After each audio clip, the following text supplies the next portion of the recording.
Desainer, jumpa lagi di channel Bayu Desain. Nah, di video kali ini saya akan coba memberikan tips lagi tentang kontes, terutama kontes di Netizen Desain. Tips yang akan saya bahas hari ini yaitu tentang cara menghindari report di Netizen Desain. Teman-teman pasti kena report oleh desainer lain, dari itu sengaja maupun desain kita itu ketahuan menjiplak dari website lain. Nah, pasti kesal sekali ya kalau kita udah susah-susah mendesain, terus kita di-report begitu saja oleh desainer lain, padahal desain kita itu asli ataupun murni buatan kita sendiri. Nah, bagaimana cara mengatasi sebuah report di Netizen Desain? Pasti ada tips dan triknya. Di video kali ini saya akan berikan tips dan triknya. Kita simak ya video berikut ini.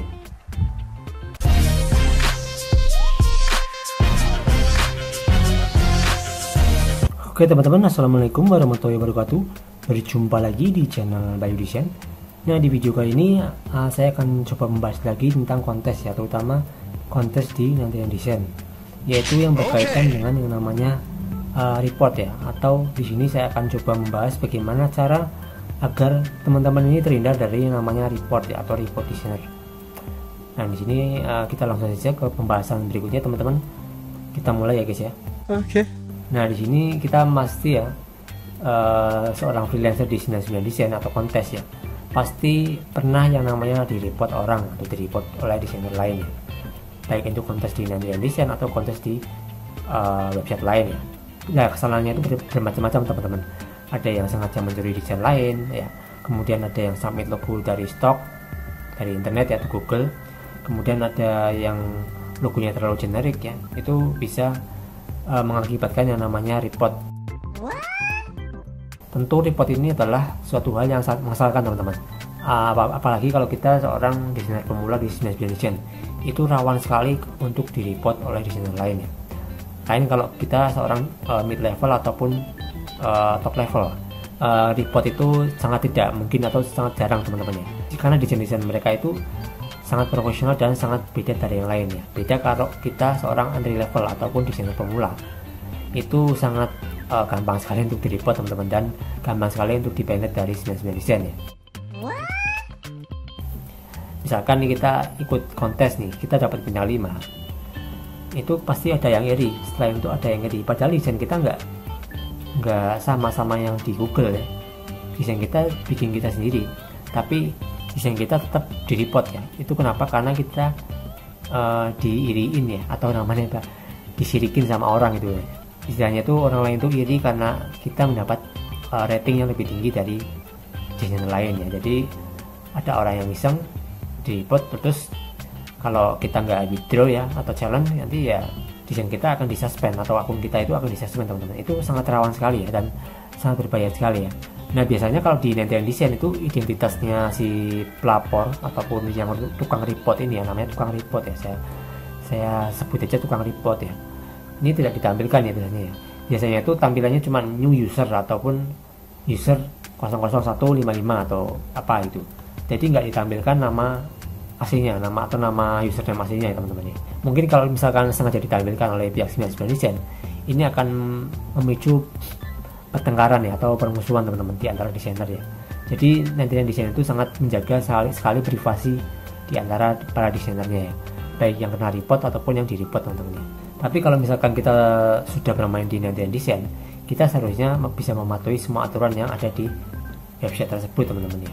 Selain kekecewaan ya atau kekesalan, pasti teman-teman takut ya kalau suatu saat desainnya akan di-banned ya ataupun disuspend. Nah, itu sangat berbahaya sekali.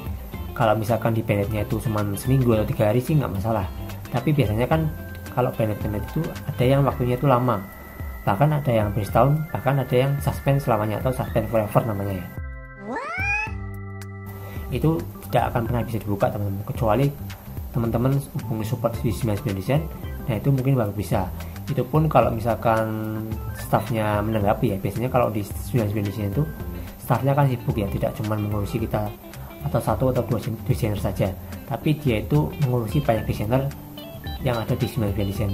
Jadi kalau misalkan kita laporan atau feedback ke email mereka, itu belum tentu ditanggapi.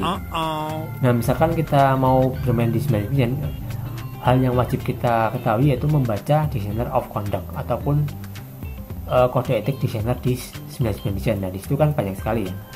kode-kode atau kode etik yang perlu kita terapkan ketika kita mendesain atau mengikuti kontes di 99 Design, teman-teman. Nah, di sini ada beberapa poin-poin penting ya. Mungkin ada beberapa 5 sampai 4 poin yang akan saya jelaskan di sini. Teman-teman harap pahami ini dengan baik ya, jangan di-skip. Soalnya informasi ini sangat bermanfaat sekali untuk masa depan kita di 99 Design, teman-teman. Oke, kita lanjutkan di slide yang berikutnya. Nah, di sini yaitu poin yang pertama, menghargai komunitas antara desainer di 99 Design ya. Nah, ini masalah harga menghargai ini bukan hanya kita terapkan di kontes ya.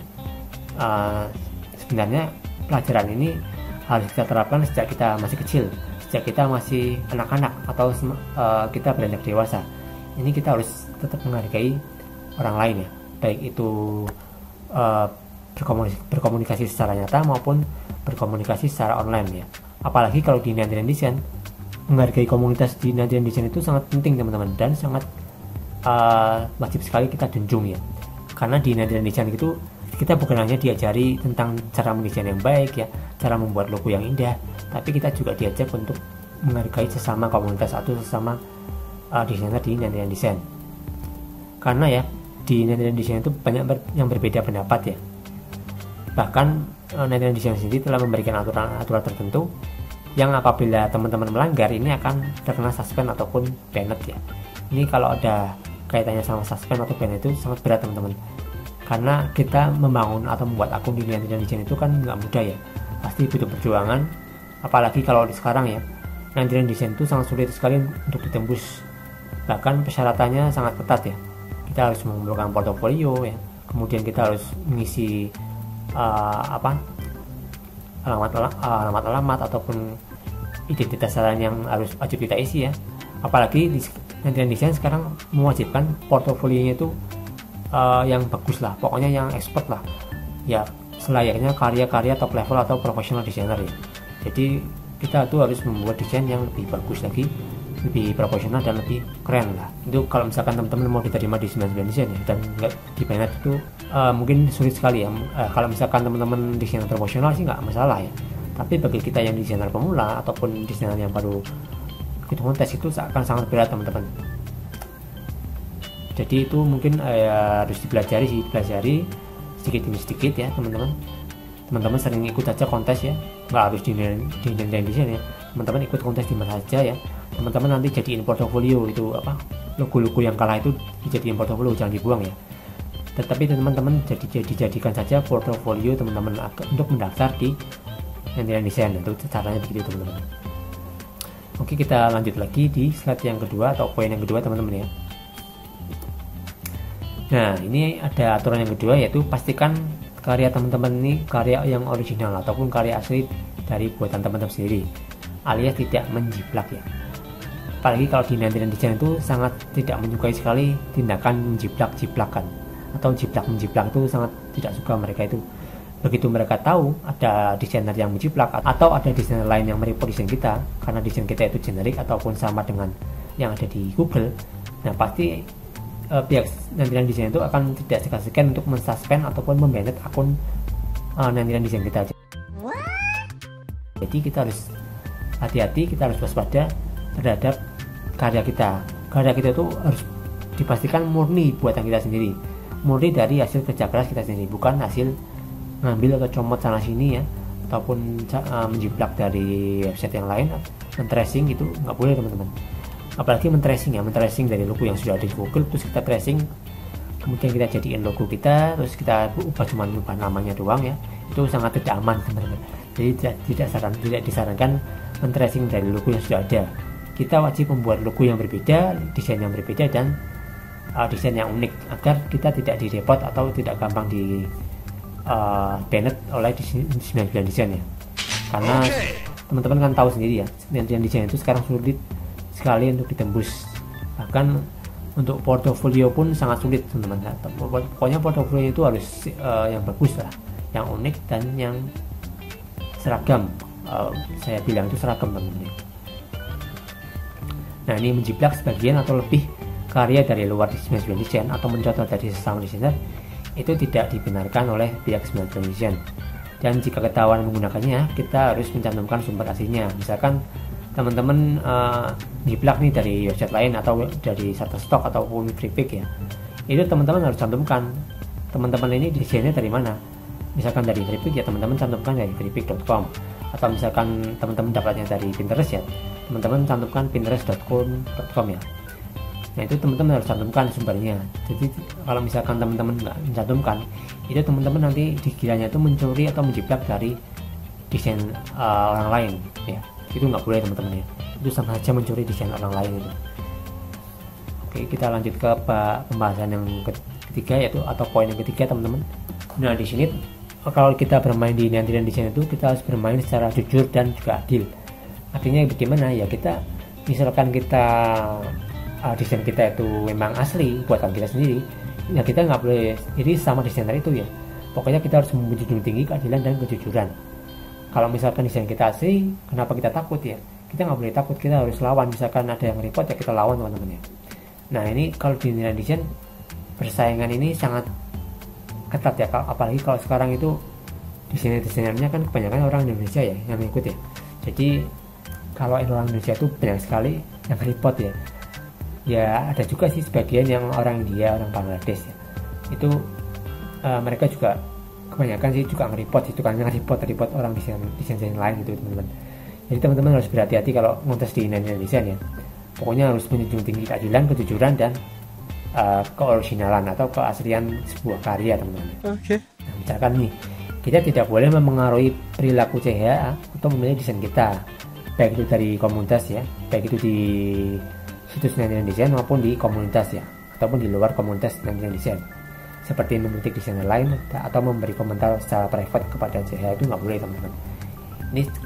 Ini pernah kejadian ya, orang ada yang private atau kirim pesan ke CHA ya, itu di suspend teman-teman. Karena kenapa? Karena mereka itu karena komunikasi secara private itu nggak boleh di desain ya.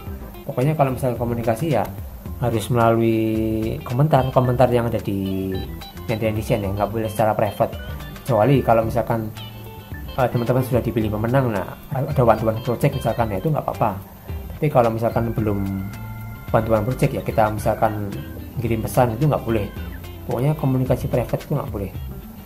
Jika kita melanggar maka akan ada konsekuensinya tersendiri teman-teman ya. Pokoknya kalau di desain itu websitenya pejuang kontes lah, karena perjuangan di desain itu tidak mudah.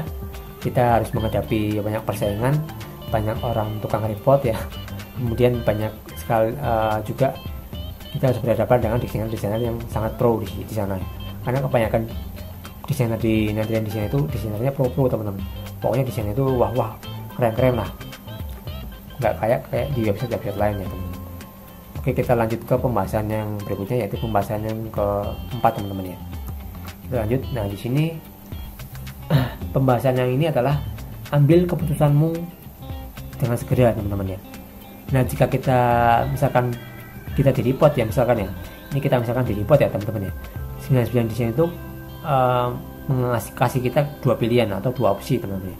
Yang pertama itu kita withdraw ya. Withdraw itu kita menarik desain kita dari kontes yang kita ikuti. Jadi kalau misalkan teman-teman di report di desainnya, teman-teman desainnya kok ternyata sama ya, yang kita tarik aja, kita withdraw. Misalkan kita nggak yakin nih, kita nggak yakin desain kita tuh bakal lolos, kalau misalkan di jalan itu bakal lolos, itu nggak yakin misalkan ya, kita langsung withdraw aja, kita langsung tarik desainnya dan kita bikin konsep yang baru teman-teman. Nah opsi yang kedua yaitu challenge. Kalau challenge ini yaitu menantang ataupun berdiskusi kepada desainer itu bahwa desain kita itu asli buatan kita sendiri. Jadi challenge itu menantang ataupun mengklarifikasi bahwa desain kita itu asli, bukan desain hasil jiplak ataupun meniru dari website lain teman-teman. Jadi challenge itu seperti itu ya.